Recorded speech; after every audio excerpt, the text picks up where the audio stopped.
चलिए, good morning all of you. आज हम सेंटेंस पे बात करने वाले हैं। सेंटेंस होता क्या है, क्योंकि जब पहले दिन से जब हम शुरू करते हैं तो शुरू से सीखते हैं कि सेंटेंस होते क्या है, बट ये अफर्मेटिव क्या होते हैं, नेगेटिव क्या होते हैं। बच्चे अक्सर वहाँ पे स्ट्रक हो जाते हैं। फिर उसमें साथ में सोचते हैं, 10th 12th में जाते हैं, फिर सोचते हैं कि कंपाउंड क्या होते हैं और कॉम्प्लेक्स क्या होते हैं। तो उस पर आज हम पूरी तरह से चर्चा करेंगे, है ना। तो सबसे पहले तो सेंटेंस क्या होते हैं, पहले अपन उसको जानेंगे, कितने प्रकार के होते हैं और फिर क्या कंपाउंड होते हैं। फिर तो आज पूरा का पूरा सबसे पहले हम जाएंगे कि वर्ड से कैसे सेंटेंस बनता है, सेंटेंस से अंदर क्या क्या होता है, प्रेडिकेट क्या होता है, फ्रेज क्या होता है, कंपाउंड क्या और क्लॉज क्या होते हैं।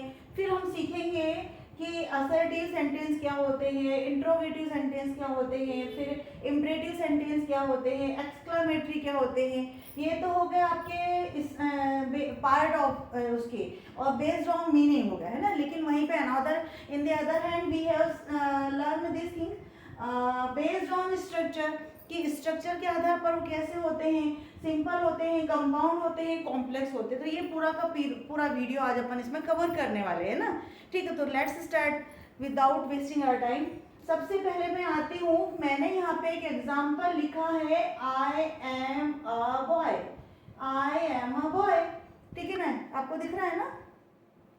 चलो ठीक है, I am a boy, it means कि मैं एक लड़का हूँ। ऑब्वियसली यहाँ पे मैंने फुल स्टॉप लगा दिया, ये एक आपका सब्जेक्ट हो गया, ये आपकी वर्ब हो गई और ये आपका कॉम्प्लीमेंट हो गया, ठीक है ना। तो आपको मैंने हम सब लोगों ने बताया होगा कि सब्जेक्ट और वर्ब का होना जरूरी है, लेकिन सब्जेक्ट और वर्ब के साथ में उसका मीनिंग भी निकलना चाहिए और पहला सेंटेंस कैपिटल होना चाहिए और फुल स्टॉप होना चाहिए और मीनिंग भी निकलना चाहिए। यहाँ तक ये क्लियर हो गया है। अब एक चीज और समझ लेते हैं, ये एक सेंटेंस है तो ये फिर सब्जेक्ट क्या है, तो सब्जेक्ट जिसके बारे में बताया जाता है इस पूरे के पूरे सेंटेंस में, आगे जिसके बारे में बताया जाता है वो सेंटेंस का सब्जेक्ट होता है।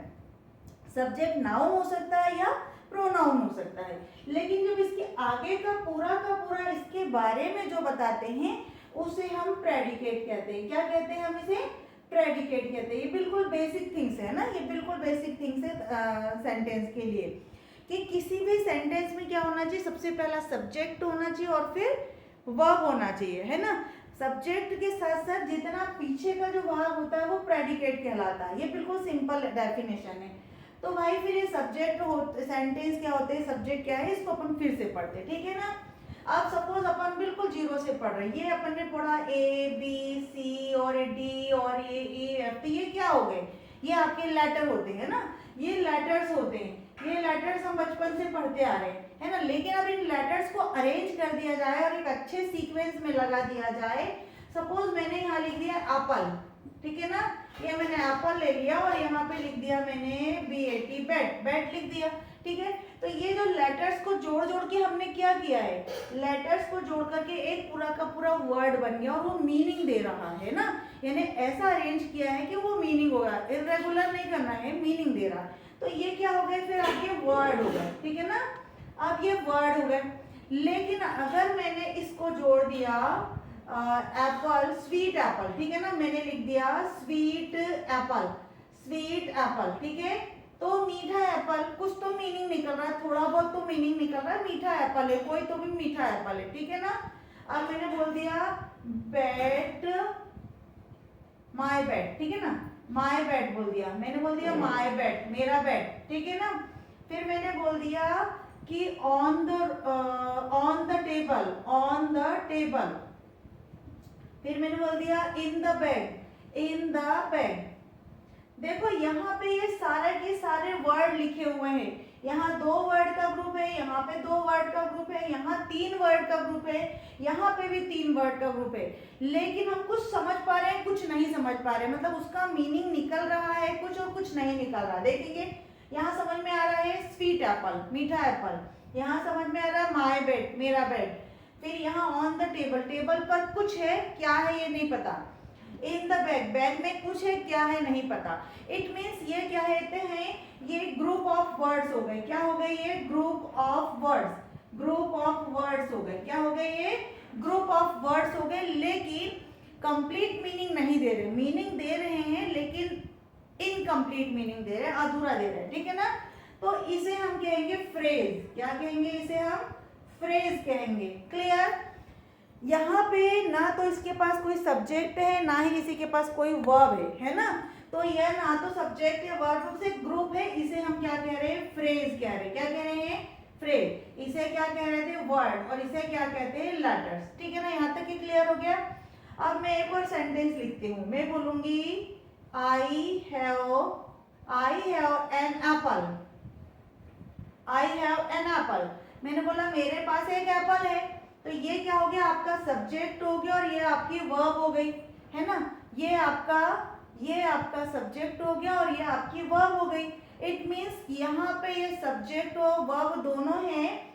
अब मैंने यहाँ पे और आगे बढ़ा दिया विच इज वेरी टेस्टी। मैंने बता दिया विच इज वेरी टेस्टी, जो बहुत टेस्टी है। मेरे पास एक एप्पल है जो बहुत टेस्टी है। तो यहाँ तो आपको समझ में आ गया होगा, सब्जेक्ट और वर्ब हो गया। यहाँ पे देखो ये वर्ब हो गया है और ये विच इज, जो मतलब क्या? एप्पल ही तो, एप्पल के बारे में तो बता रहे हैं, तो ये सब्जेक्ट हो गया। तो इट मीन्स ये भी एक सब्जेक्ट हो गया, ये भी एक सब्जेक्ट हो गया, ये भी एक वर्ब हो गया और ये भी वर्ब। दोनों वर्ब और दोनों सब्जेक्ट मिलकर के एक सेंटेंस बना लेते हैं कि I have an apple which is very tasty, जो बहुत टेस्टी है। क्लियर?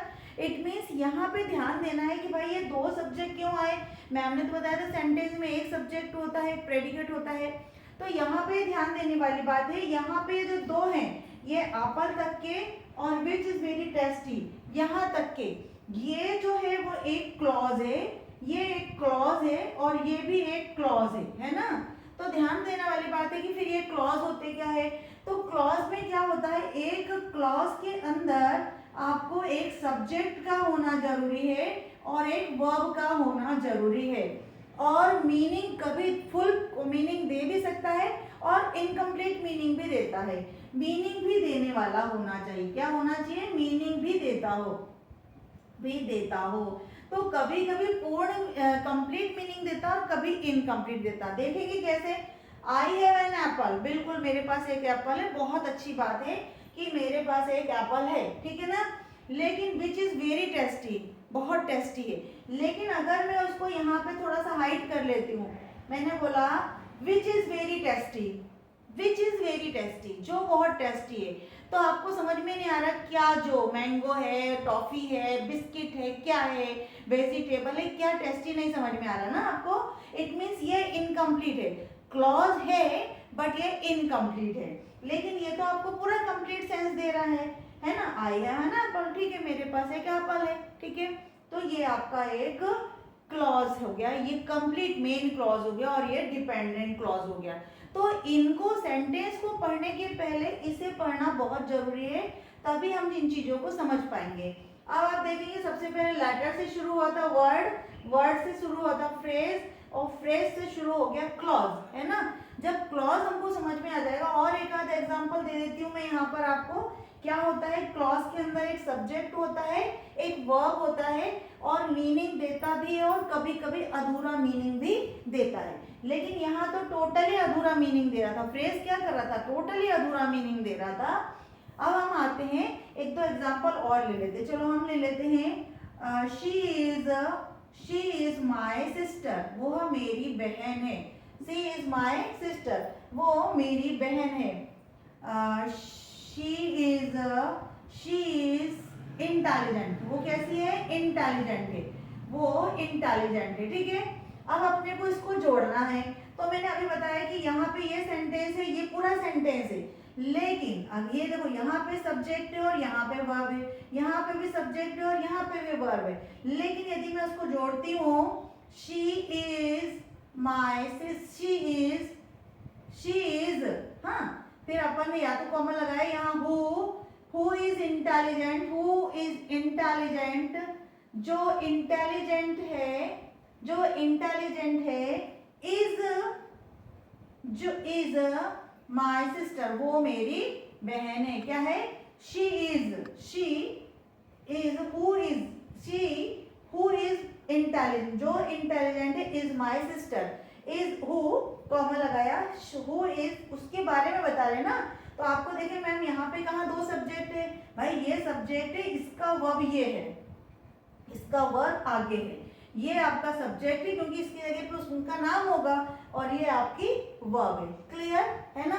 इसको एक बार फिर से देख लेते हैं, इसको एक बार फिर से देख लेते हैं। शी क्या है? आपका सब्जेक्ट है, और इसका वर्ब ये है, और ये सब्जेक्ट है तो इसका वर्ब ये है ना? तो ये भी तो एक वर्ब है। अब ध्यान से देखेंगे फिर से, ये लेटर था, लेटर को जोड़ करके ग्रुप ऑफ लेटर्स बन जाता है, word word group of words बन जाता है, फ्रेज, और फ्रेज के बाद में ग्रुप ऑफ, क्लॉज क्या हो गया? ग्रुप ऑफ वर्ड्स ही है, ग्रुप ऑफ वर्ड्स ही है, बट मीनिंगफुल है। सब्जेक्ट और वर्ब का रहना जरूरी है, कभी मीनिंग पूरा देता है और कभी मीनिंग पूरा नहीं देता है। देखो वो इंटेलिजेंट है, जो इंटेलिजेंट है, कौन भाई? क्या है? लड़का है, लड़की है, मम्मी है, पापा है, कोई और स्टूडेंट है। तो यहाँ पे who, she is my sister, यहाँ तो क्लियर हो रहा ना, शी इज माय सिस्टर, यहाँ तो ये क्लियर हो रहा है ना। तो ये आपका कंप्लीट सेंस दे रहा है ये वाला, और ये वाला इनकम्प्लीट दे रहा है। इट मीन्स जो कंप्लीट सेंस देता है वो आपका मेन क्लॉज कहलाता है, और जो इनकम्प्लीट सेंस देता है वो किसी न किसी पे डिपेंड तो होता ही होता है, उसे हम डिपेंडेंट क्लॉज कहते हैं। क्या कहते हैं? डिपेंडेंट क्लॉज कहते हैं। फिर से बोलेंगे, डिपेंडेंट क्लॉज। क्या कहेंगे? डिपेंडेंट क्लॉज कहेंगे। क्लियर? चलो इसके बाद और थोड़ा एग्जांपल दे देती हूँ मैं। तो एक और सेंटेंस देखेंगे, he is a boy, he is a boy and she is a girl, and she is a girl. आप ध्यान से देखेंगे, बहुत सिंपल सेंटेंस लेके आई हूं मैं। तो यहाँ ये क्या है? सब्जेक्ट है, और ये इसकी वर्ब है। अब ये जो एंड है ये क्या है? कंजंक्शन है, जो इसको जोड़ रहा है ना? तो फिर कंजंक्शन के साथ में क्या थे ये? तो ये एक सब्जेक्ट था और ये वर्ब है, ये दोनों क्लॉज मिलकर के क्या बन गया? एक सेंटेंस बन गया। और देख लेते हैं अक्सर शी केम, वो आई, बट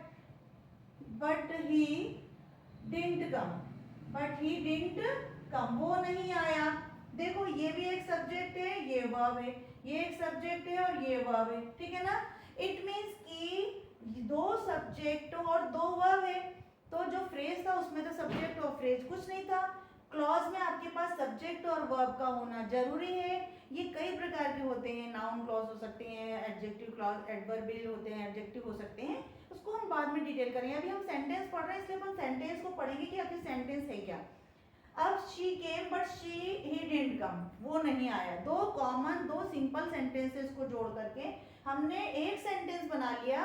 तो हम दो सेंटेंस नहीं कहेंगे इसमें, देखो यहाँ फुल स्टॉप नहीं है, ये बट से क्या कर दिया इसने? इसको जोड़ दिया। तो सेंटेंस हमारा एक है, लेकिन क्लॉज हमारे कितने हैं? दो हैं। ये क्लॉज दो हैं। क्लियर? क्लॉज का वीडियो देखना तो एक वीडियो में ऑलरेडी पहले बना चुकी हूँ, क्लॉज को ही लेकर के, वो आप उसको देख सकते हो। अभी अपन केवल सेंटेंस पे फोकस कर रहे हैं, तो अपन सेंटेंस पे करेंगे। क्लियर? अब ये भी तो ग्रुप ऑफ वर्ड्स है ना? तो अब यहाँ पे देखेंगे सेंटेंस पे अब वापस आते हैं। ये तो क्लॉज हो गए, मतलब एक सेंटेंस में एक से ज्यादा क्लॉज रह सकते हैं। सेंटेंस में एक से ज्यादा क्लॉज रह सकते हैं। और सेंटेंस जब पढ़ेंगे तो वो भी देखते हैं सेंटेंस को। अब जरा ध्यान से बताती हूँ। सेंटेंस मैंने लिखा ही इज अ बॉय, मैंने लिखा ही इज अ बॉय, यहाँ पे ही को मैंने कैपिटल एच कर दिया और ये फुल स्टॉप लगा दिया। यहाँ पे आपका एक सब्जेक्ट और एक वर्ब है, और ये कंप्लीट सेंस दे रहा है। इट मीन्स जिसमें एक वर्ब और एक सब्जेक्ट हो और वो कंप्लीट सेंस देता है, ये पूरी की पूरा सेंटेंस कहलाता है। ये पूरा का पूरा सेंटेंस कहलाता है ना? लेकिन अब इसमें और इसमें क्या अंतर है मैम? तो ये ध्यान रखना पड़ेगा कि एक सेंटेंस में दो से ज्यादा क्लॉज हो सकते हैं, एक से ज्यादा क्लॉज हो सकते हैं, बट एक सेंटेंस पर क्लॉज में सेंटेंस नहीं हो सकते, है ना? क्लॉज मिल करके सेंटेंस बनाते, इसलिए मैंने सीक्वेंस में बताया ना, पहले लेटर, फिर वर्ड, फिर फ्रेज, फिर क्लॉज और फिर सेंटेंस। ठीक है? अब हम इन सेंटेंस को अपन बात करने वाले कि ये सेंटेंस होते क्या है। तो सेंटेंस में आपका ग्रुप ऑफ वर्ड्स होता है, लेकिन मीनिंग देता है कंप्लीट ये भी तो ग्रुप ऑफ वर्ड्स है ना, ये भी ग्रुप ऑफ वर्ड्स है। कैसे ग्रुप ऑफ है? She is beautiful, she is beautiful, वो सुंदर है, ठीक है ना। तो ये आपका सब्जेक्ट हो गया, ये वर्ब हो गया, ये फुल स्टॉप हो गया, कंप्लीट सेंस दे रहा है ना। मैंने इसको बोल दिया she is not beautiful, she is not beautiful, she is not beautiful, ये भी एक सेंटेंस हो गया, ये भी अब ग्रुप ऑफ वर्ड्स हो गए। इट मीन्स ये क्लॉज भी है और सेंटेंस भी। अगर इसको हम किसी चीज से जोड़ देते हैं, किसी सबऑर्डिनेट कंजंक्शन से जोड़ देते हैं या किसी रिलेटिव प्रोनाउन से जोड़ देते हैं तो ये क्लॉज हो जाएगा और ये दोनों सेंटेंस मिलकर के एक दो क्लॉज हो जाएंगे और सेंटेंस एक हो जाएगा। ये मैं आपको बता चुकी है ना। एक बार और देख लेंगे कैसे क्लॉज होगा। शी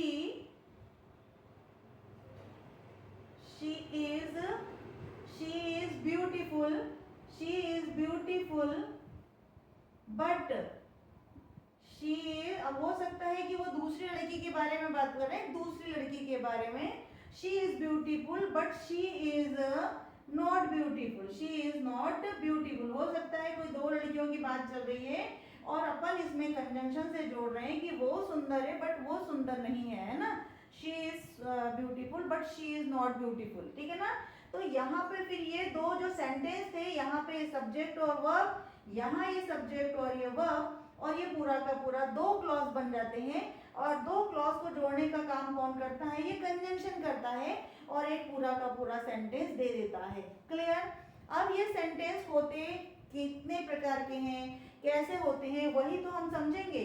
पहले तो सेंटेंस को समझ में आया कि उसमें सब्जेक्ट होता है, ये पूरा का पूरा हिस्सा आपका प्रेडिकेट होता है ना। प्रेडिकेट में मतलब जो सब्जेक्ट के बारे में बताया जाता है वो प्रेडिकेट होता है।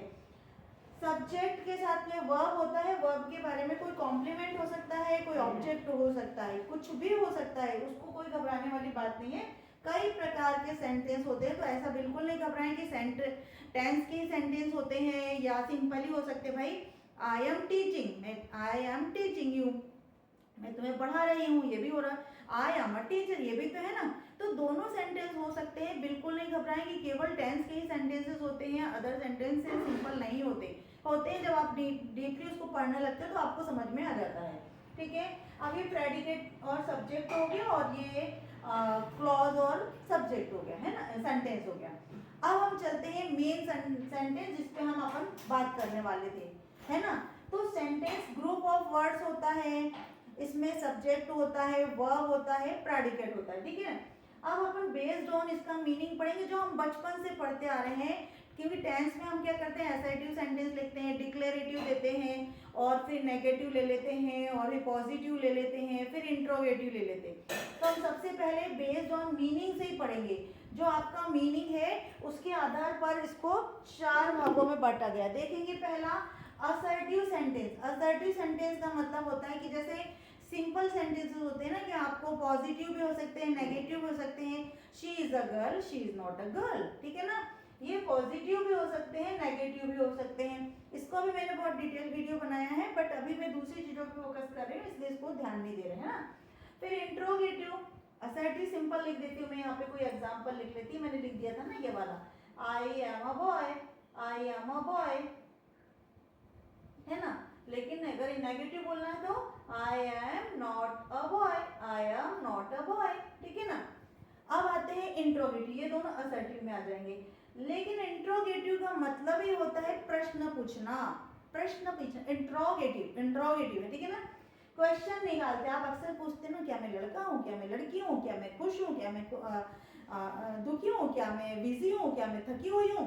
तो इस प्रकार से तो आपको कुछ नहीं करना। क्वेश्चन कैसे बनाते हैं? यस और नो वाले भी हो सकते हैं, मतलब छोटे छोटे वाले भी हो सकते हैं, लेकिन ब्रीफ करके भी हो सकते हैं, और लार्ज क्वेश्चन भी हो सकते हैं जो आंसर लार्ज देते हैं।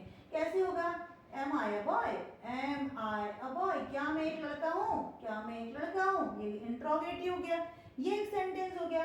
देखो इनमें भी सब्जेक्ट, ये वर्ब, ये भी सब्जेक्ट, ये भी वर्ब, ये भी सब्जेक्ट और ये भी वर्ब, है ना। डिटेल वाला क्वेश्चन भी हो सकता है, तो why am I a boy, क्या लड़का हूँ, मतलब मैं दिख रहा हूँ, बॉय लग रहा हूँ। अब आते हैं इंपरेटिव सेंटेंस। इंपरेटिव सेंटेंस का मतलब होता है टोटल ऑर्डर देना, प्रॉमिस करना, किसी चीज़ से बोलते हैं ना कि जैसे बोलते हैं ना कि okay shut the door, shut the door, दरवाजा बंद कर दो। फिर अपन रिक्वेस्ट करते हैं प्लीज शट द डोर, दरवाजे को ठीक से बंद कर दो, ठीक है। फिर अपन इंस्ट्रक्शन देते हैं, कई बार ऑर्डर देते हैं, इंस्ट्रक्शन देते हैं, वही हो गया write down, please write down, ऐसा भी बोलते हैं। और एडवाइस देते हैं you should do this work, तुम्हें ये काम करना चाहिए, ठीक है ना। तो इस प्रकार के जो सेंटेंस होते हैं वो आपके इम्परेटिव सेंटेंस होते हैं, जिसको हम आज्ञार्थक या निवेदन करने वाली भाषा में बात करते हैं। लेकिन होता है एक एक्सक्लामेटरी सेंटेंस। एक्सक्लामेटरी सेंटेंस यदि, अब एक बात बताओ मुझे, तुम्हारे अंदर एक बहुत बड़ी स्ट्रॉन्ग फीलिंग आती है, सपोज आप इंग्लिश सीखने बैठे हो लेकिन अंदर से थोड़ा सा डर है, आपको इंग्लिश थोड़ी बोल रही कि तुम डरो, आप खुद डरे हो, तो एक अंदर से फीलिंग आ रही है ना, तो बोले माय गॉड कितनी कठिन है, देखो क्या बोलोगे आप, oh my God, oh my God how terrible, oh my God how ridiculous, बकवास है, कई बार उन्हें रेडिकुलस, और यहाँ इस प्रकार का चिन्ह लिखा होगा, तो आपको क्या है थोड़ा एक्सक्लेम करना ना, मतलब आपको थोड़ा सा अंदर से फीलिंग आ रही है। फिर जिस दिन सीख जाओगे उस दिन बोलोगे oh my God what a beautiful language, ऐसा बोलोगे ना, what a beautiful language, what a beautiful language, language. और लैंग्वेज के बाद में फिर वैसा वाला चिन्ह लगेगा व्हाट अ ब्यूटीफुल, आप प्रश्न नहीं पूछोगे, उस समय बोलोगे वाह what a beautiful language is this, ये कितनी सुंदर है। तो इस प्रकार से एक्सक्लामेटरी कन्वेइंग करती है और स्ट्रॉन्ग फीलिंग को कन्वेइंग करती है, चाहे वो सॉरो में हो सकता है, हैप्पीनेस में हो सकता है, कुछ में भी हो सकता है ना। तो ये इस प्रकार से सिंपल सेंटेंसेस होते हैं जो मीनिंग के आधार पर है। पहला मैंने बताया असर्टिव हो गया, दूसरा मैंने बताया इंट्रोगेटिव हो गया, इंट्रोगेटिव में प्रश्न ही पूछना है, इंपरेटिव में ऑर्डर देना है, रिक्वेस्ट करना है, इंस्ट्रक्शन देना है, एडवाइस देना है, एक्सक्लेमेटरी में कोई आपको कन्वे करना है और वो भी कोई ऐसी फीलिंग करना है। लेकिन अब जिसके लिए हम मैं खास वीडियो बना रही हूँ वो सेंटेंस जो 10th और 12th में बड़े बड़े कंफ्यूज करते हैं वो हम अपने को देखेंगे, और उस वीडियो को देखने के लिए हमें अब चलना पड़ेगा साइड में, है ना। साइड में अपन क्या करते हैं देखेंगे जरा, अपने को देखना पड़ेगा, ये हमने देखा था बेस्ड ऑन मीनिंग, अर्थ के आधार पर उसको देखा था, लेकिन अब हम इसको पढ़ेंगे बेस्ड ऑन स्ट्रक्चर। अब स्ट्रक्चर के आधार पर ये थोड़ा सा बहुत ज़्यादा समझने वाला चीज़ है, ताकि हम उसको बहुत डिटेल हम पढ़ेंगे।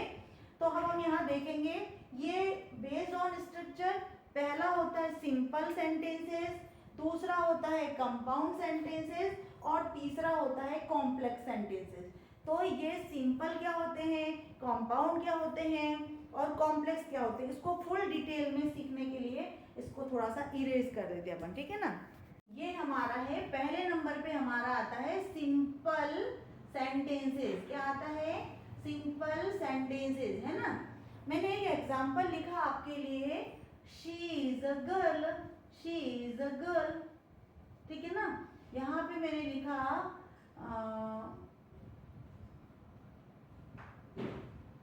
प्लीज गो देयर, कृपया वहां जाओ, ठीक है ना। मैंने यहाँ पे क्या लिख रहा है, गो देयर, यहाँ पे सब्जेक्ट है और यहाँ एक वर्ब है, फुल स्टॉप लग गया और मीनिंग दे रहा है बिल्कुल सिंपल सेंटेंस, है ना। इट मीन्स कि अब यहाँ पे यहाँ क्या हो रहा, ऑर्डर दे रहा है, ये ऑर्डर दे रहा। फिर मैं एक एग्जांपल और लिख रही हूँ, आई एम टीचिंग, मैं पढ़ा रही हूँ, मैं पढ़ा रही हूँ। ये क्या हुआ आपका सब्जेक्ट और ये क्या हुआ आपका वर्ब, है ना। इट मीन्स ये भी दोनों वर्ब है ना, कोई टेंशन नहीं। तो ये दोनों वर्ब है और ये सब्जेक्ट है, और ये पूरा का पूरा कंप्लीट सेंस दे रहा है कि मैं पढ़ा रही हूँ। इट मीन्स जब कोई सिंपल सेंटेंस होता है उसमें एक सब्जेक्ट होता है और एक फाइनाइट वर्ब होती है। क्या होती है, एक फाइनाइट वर्ब होती है, तो जिसको मिलकर के और ये जो सेंटेंस होता है वो मीनिंगफुल सेंटेंस देता है। तो ऐसे कई सेंटेंस, जितने भी सेंटेंस हम लिखते हैं एक सब्जेक्ट और वर्ब के साथ में, वो पूरे के पूरे सिंपल सेंटेंसेस होते हैं। अब देखो, आई एम टीचिंग और यू आर लर्निंग, तुम क्या कर रहे हो, सीख रहे हो, यू आर लर्निंग, देखो तुम सीख रहे हो, कंप्लीट मीनिंग दे रहा, तुम सीख रहे हो, ठीक है ना। He is writing, he is writing and she is playing, वो खेल रही है, ठीक है ना, वो खेल रही है, क्लियर, वो खेल रही है और वह लिख रहा है। ये दोनों भी सेंटेंस हो गए। तो जिसके अंदर ये सब्जेक्ट है, ये वर्ब है, ये सब्जेक्ट है, ये वर्ब है, ये सब्जेक्ट है और ये वर्ब है ना। तो कितना हो गया ये सिंपल सेंटेंस है जिसमें एक सब्जेक्ट और एक वर्ब होता है और साथ में मीनिंग भी दे रहा है। क्लियर? तो यहाँ पे कोई समस्या नहीं आएगी, सिंपल सेंटेंसेस के एग्जाम्पल है ये। लेकिन अब हम आते हैं अपना कंपाउंड सेंटेंसेस। क्या पे आते हैं अपन? Compound sentences. कंपाउंड का जैसा कि नाम से समझ में आ रहा है कि कोई चीज को जोड़ दिया। कंपाउंड सेंटेंस का मतलब होता है दो सिंपल सेंटेंसेस को जब किसी कंजंक्शन के थ्रू जोड़ा जाता है। अब ये कंजंक्शन क्या होता है?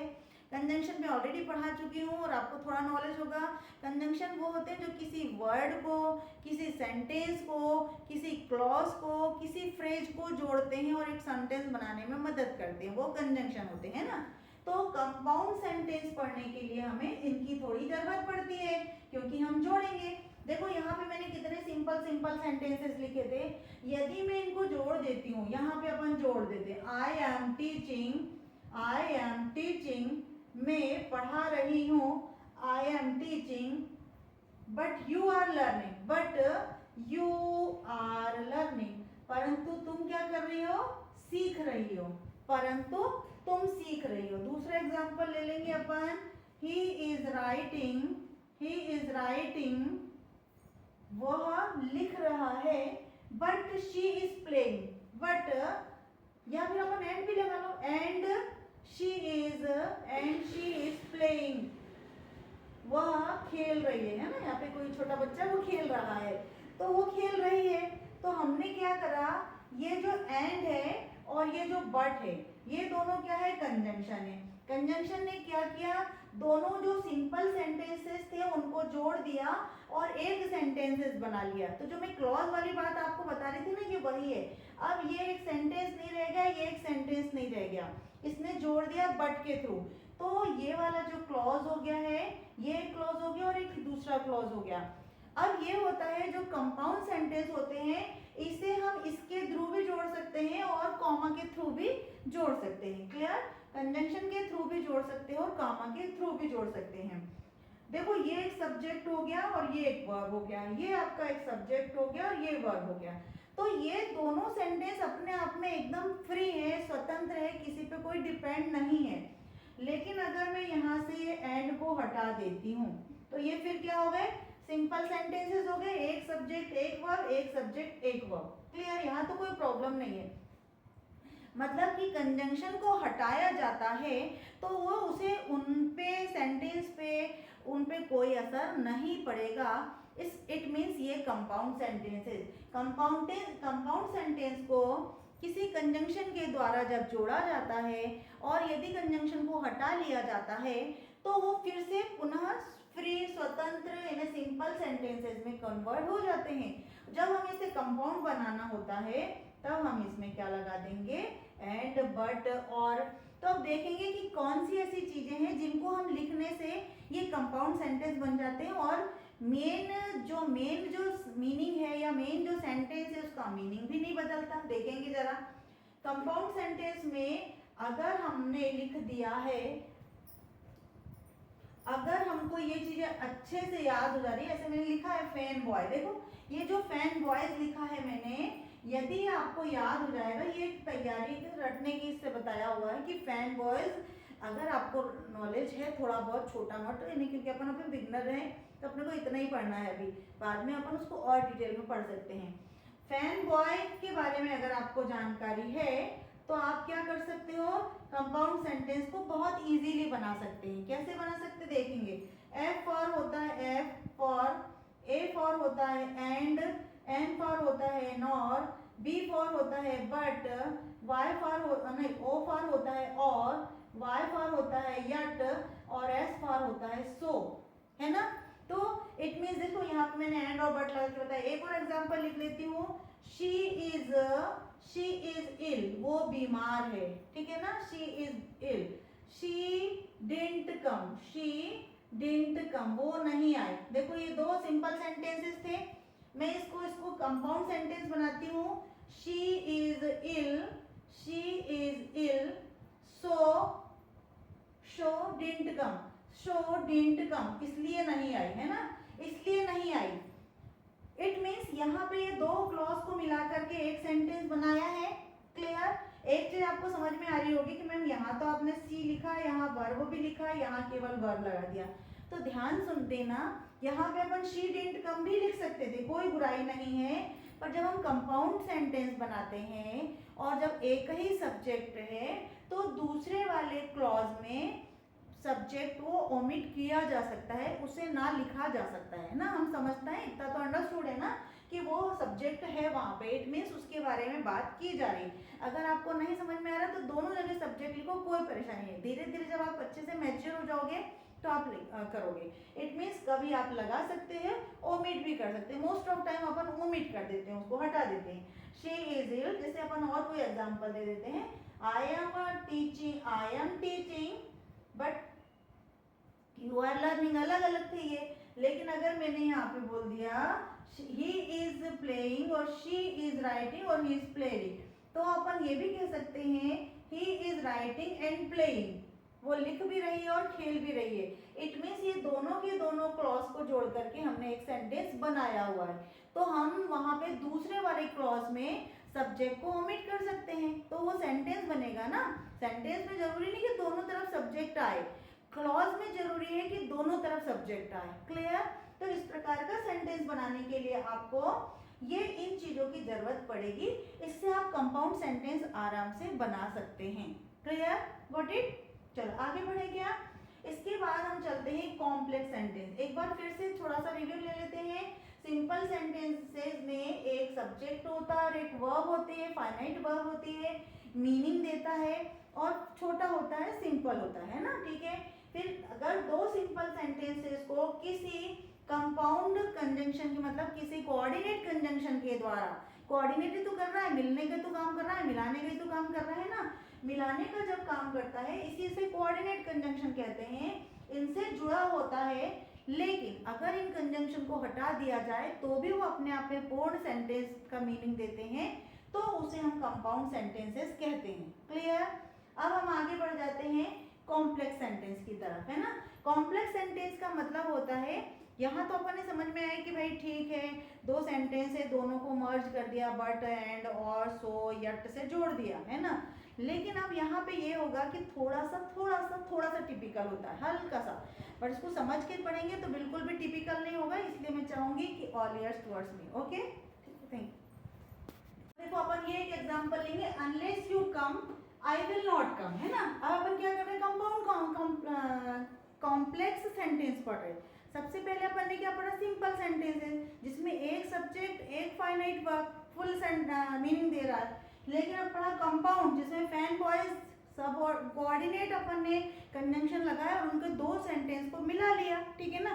लेकिन अब अपन क्या पढ़ रहे हैं, कॉम्प्लेक्स। कॉम्प्लेक्स में क्या होता है, थोड़ा इसलिए चेंज आता है कि उसमें एक क्लॉज जो होता है वो मेन क्लॉज होता है और एक डिपेंडेंट क्लॉज होता है। तो मेन क्लॉज और डिपेंडेंट क्लॉज क्या होता है, या पहले समझ लो। देखो मैंने क्या बोला, अनलेस यू कम, जब तक तुम नहीं आते, आई विल नॉट कम, मैं नहीं आऊंगी। एक शर्त होती है ना दोस्तों में, सहेलियों में, बहनों में, ये होती है कि जब तक तुम नहीं आते मैं नहीं आऊंगा, ठीक है। तो यहाँ तो समझ में आता है आई विल नॉट कम, मैं नहीं आऊंगी, क्लियर, बिल्कुल अपने आप में स्वतंत्र है, मैं नहीं आऊंगी, क्लियर कर दिया। लेकिन अगर मैं इसको हाइड कर छुपा लेती हूँ और यहाँ बोलती हूँ अनलेस यू कम, जब तक तुम नहीं आते, क्या बोलना चाह रहे, मतलब आगे या पीछे कुछ तो भी अधूरा है, अधूरा सा लग रहा है, कंप्लीट सेंस नहीं दे रहा। मैंने क्लॉज पढ़ाते समय भी समझाया था कि क्लॉज आपको कंप्लीट सेंस देता भी है और नहीं भी देता। यहाँ पे आपके क्या दो क्लॉज, देखो यहाँ कॉमा लगा है, यहाँ पूर्ण विराम लगा है, यहाँ कॉमा लगा है और यहाँ पूर्ण विराम लगा है ना। तो अनलेस यू कम, जब तक तुम नहीं आते, आई विल नॉट कम, मैं नहीं आऊंगी, ठीक है ना। he said, उसने कहा, that she would come, कि वो आएगी। अब that she would come, कि वो आएगी, क्या रहा, कुछ समझ में नहीं। ये तो आपको कंप्लीट सेंस उसने कहा, यहाँ ये इसने कंप्लीट सेंस दे दिया और इसने कंप्लीट सेंस दे दिया। इफ यू वर्क हार्ड, यदि तुम कठिन परिश्रम करते हो तो यू विल पास। अब देखो यू विल पास, तुम पास होंगे, क्लियर, समझ में आता है कि तुम पास होंगे। यहाँ तो कोई प्रॉब्लम नहीं है, अपने आप में ठीक एक सेंटेंस हो गया। लेकिन अगर इफ यू वर्क हार्ड यहाँ कर दिया, यदि तुम कठिन परिश्रम करते हो तो, पता नहीं क्या बोलने वाले हैं, पास होना है, काम जल्दी हो जाएगा, क्या हो गया, अधूरा सा लग रहा है ना। तो ये मेन क्लॉज हो गए, ये आपके मेन क्लॉज हो गए, ये आपका मेन क्लॉज हो गया, ये आपका मेन क्लॉज हो गया, है ना। इफ एवरीवन एग्रीज, यदि हर कोई सहमत है, we will postpone the meeting, हम क्या कर देते, मीटिंग को पोस्टपोन कर देते, आगे बढ़ देते कि भाई चलो नहीं अभी नहीं आ रहे। यहाँ देखो ये कॉमा लगा, फुल स्टॉप नहीं है ना, और यहाँ पे आपका फुल स्टॉप है। We will postpone the meeting, हम पोस्टपोन करते हैं मीटिंग, करेंगे मीटिंग, क्लियर ना। तो समझ में आ रहा है, कंप्लीट सेंस दे रहा, अपने आप में पूर्ण है, ये काम हो जाएगा, मेन क्लॉज हो गया ये मेन क्लॉज। लेकिन इफ एवरीवन एग्रीज क्या है, अगर हर कोई एग्री होता है तो क्या होगा, अभी आगे पीछे कुछ समझ में नहीं आ रहा ना, इनकम्प्लीट सेंस दे रहा है। तो जो आपको कंप्लीट सेंस देते हैं, पहले उस पर बात करते हैं। जो आपको कंप्लीट सेंस देते हैं लेकिन दोनों मिक्स है, एक इनकम्प्लीट और एक कंप्लीट, एक डिपेंडेंट और एक इंडिपेंडेंट, तो ये वाला जो क्लॉज होता है, ये होते हैं, ये सारे के सारे जो मेन क्लॉज होते हैं वो प्रिंसिपल क्लॉज कहलाते हैं, प्रिंसिपल क्लॉज कहलाते हैं, डिपेंडेंट इंडिपेंडेंट क्लॉज कहलाते हैं, इंडिपेंडेंट क्लॉज कहलाते हैं, क्योंकि ये एकदम स्वतंत्र, इनको किसी की जरूरत नहीं है, क्लियर। अगर हम इसको अकेले भी लिखेंगे तो इसको किसी की जरूरत नहीं है, लेकिन अनलेस लग गया है ये वाला clause, that she would come ये वाला clause, if you work hard ये वाला क्लॉज, ये वाले क्लॉज आपके कभी भी स्वतंत्र नहीं है क्या वो स्वतंत्र? समझ में आ रहा है कि आपको बिल्कुल नहीं समझ में आ रहा है, क्योंकि ये अधूरा सेंस दे रहा है, फिर ये वाला अधूरा सेंस दे रहा है, ये वाला अधूरा सेंस दे रहा है, ये वाला अधूरा सेंस दे रहा है। इसमें किसकी वजह से अधूरा सेंस हो रहा है? अनलेस की वजह से हो रहा है, दैट की वजह से हो रहा है, इफ की वजह से हो रहा है, इफ की वजह से हो रहा है ना। ये एक्स्ट्रा कुछ सब ऑर्डिनेटिंग कंजंक्शन है, तो ये भी कंजंक्शन, लेकिन अपन ने क्या लगा दिया, सब ऑर्डिनेट कंजंक्शन है ये। यानी इस प्रकार के जब सब ऑर्डिनेट कंजंक्शन लगे हो और वो अधूरा मीनिंग दे रहे हो और इनका उस दूसरे वाले क्लॉज से रिलेशन है, रिलेट कर रहे हैं, तो इसे इस प्रकार के सेंटेंस को हम कॉम्प्लेक्स सेंटेंसेस कहते हैं, ठीक है ना।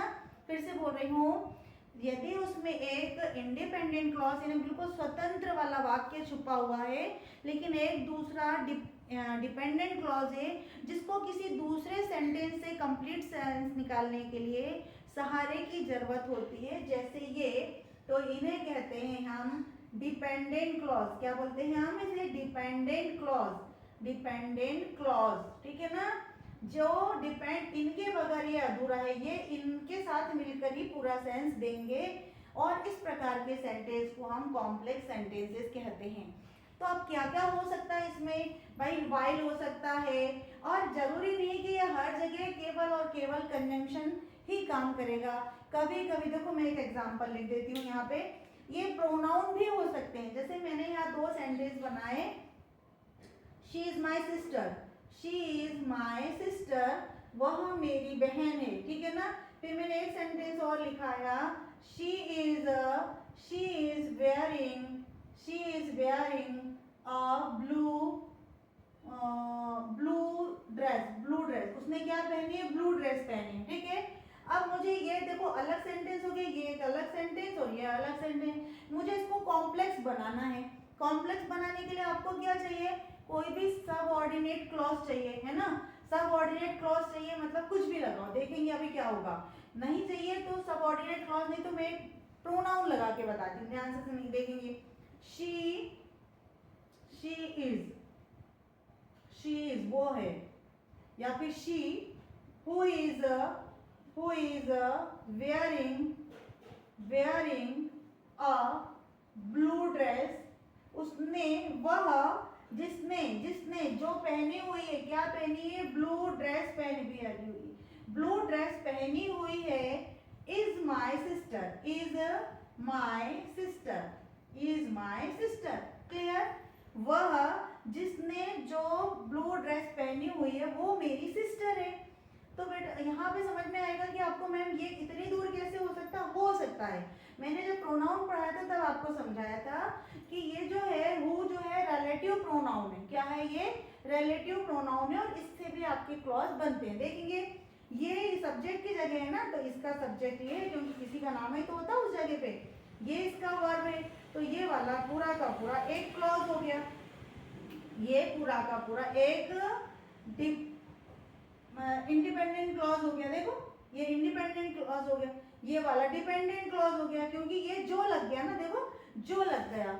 जो पहने हुए है, कौन है भाई जो पहने हुए? आगे पीछे कुछ समझ में नहीं आ रहा, थोड़ा सा क्लू मिला है बस, थोड़ा आगे पूरा कंप्लीट करने के लिए। तो ये हो गया डिपेंडेंट क्लॉज, डिपेंडेंट क्लॉज हो गया, ठीक है ना। लेकिन यहाँ पे देखेंगे शी इज माई सिस्टर, क्योंकि ये इसका सब्जेक्ट है और इसकी वर्ब ये वाली है, इसकी वर्ब ये वाली है। बिल्कुल डरना नहीं कि इतनी दूर है तो कैसे हो सकती, बिल्कुल हो सकती है, क्योंकि ये पूरा का पूरा एक क्लॉज था। शी इज माई सिस्टर, वो मेरी बहन है। तो ये आपका इंडिपेंडेंट यानी मेन क्लॉज हो गया, इंडिपेंडेंट क्लॉज हो गया, ठीक है ना, मेन क्लॉज हो गया। तो इस प्रकार से आपको, अब देखो एक चीज और, एक और एग्जांपल लिख के बताती हूँ मैं आपको, ऐसे कई समझ में आएंगे। फिर आगे बढ़ेंगे।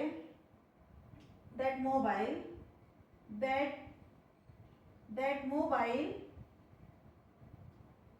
Mobile is mine. चलो ठीक है, मैं ऐसा, इट इज माइन, वो मोबाइल मेरा है। फिर एक सेंटेंस और लिख दिया मैंने, that is lying on the table, that is lying on the table, वो जो पड़ा हुआ है टेबल पर, वो पड़ा हुआ है ना, वो लाइंग ऑन द टेबल, वो टेबल पर पड़ा हुआ है, मतलब ऐसा रखा हुआ है वहां पे, ठीक है ना। अब इसको मैं जोड़ती हूँ, दैट मोबाइल, वो mobile, which is lying on the table, which is lying on the table is mine। देखो मैंने यहाँ पे फुल स्टॉप नहीं लगाया, फुल स्टॉप मैंने एकदम आखिरी में लगाया हुआ है ना। तो फिर ये कैसे रिलेटिव हो सकता है भाई? मैंने बताया था कि जब ये रिलेटिव प्रोनाउन है विच, जो नॉन लिविंग चीजों के लिए आता है ना, वो मोबाइल जो रखा हुआ है या पड़ा हुआ है, कहाँ पर? टेबल पर पड़ा हुआ है, इज माइन। तो ये इसका सब्जेक्ट और ये इसका वर्ब। लेकिन ये जब दैट मोबाइल, ये इसका सब्जेक्ट था, तो इसका वर्ब क्या होगा? ये वर्ब हुई ना।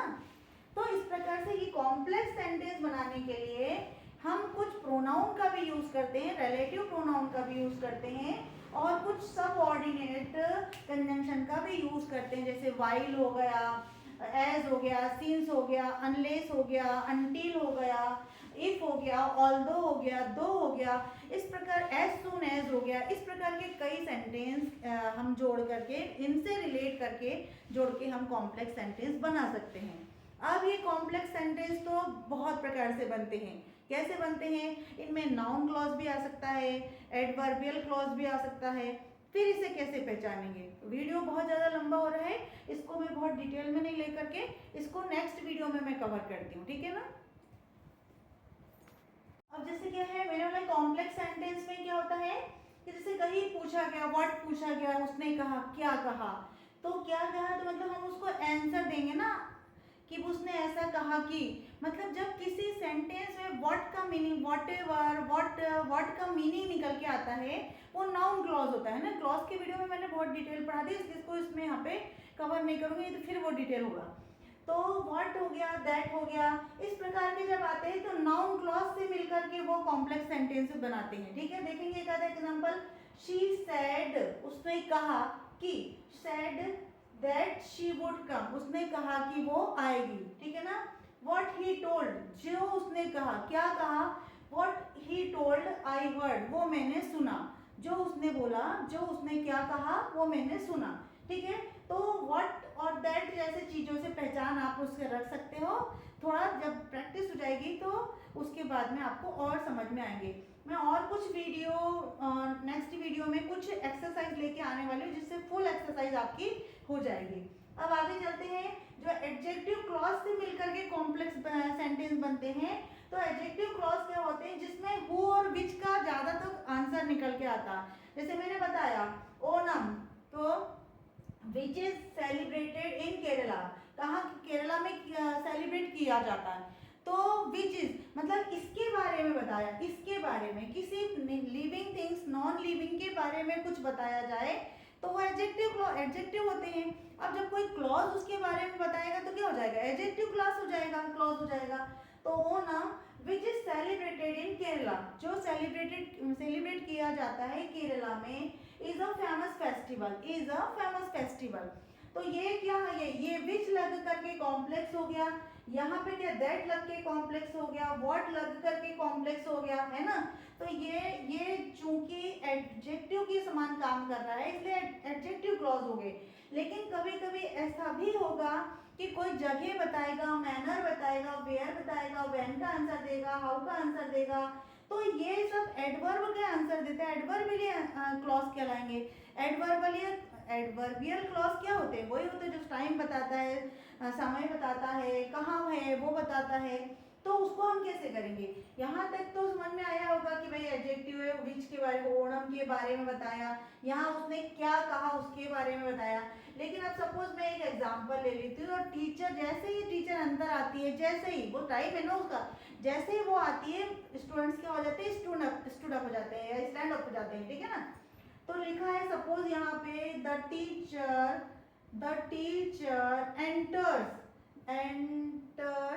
enters the class, the teacher enters the class, तो the students